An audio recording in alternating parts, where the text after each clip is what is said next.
覺得好啊！時間已經嚟到1959啊！咁我而家喺對面街咧就望翻過去，咁大家可以從一個宏觀角度睇翻呢啲要拆嘅樓。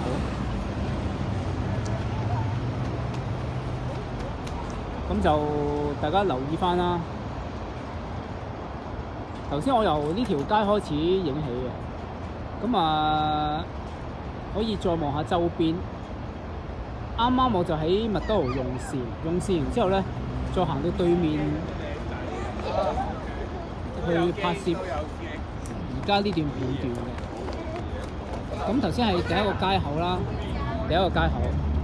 跟住第二個街口，再跟住落啦，跟住咧就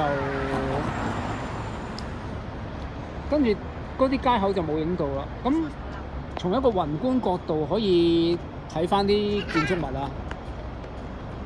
啱啱我講過話係沿邊嘅建築物，大家留意呢個位，呢個沿邊呢個位。好快呢啲樓都會被拆卸，而起一啲新嘅大廈嘅。咁就盼望土瓜灣呢個地方會繼續繁榮落去啦。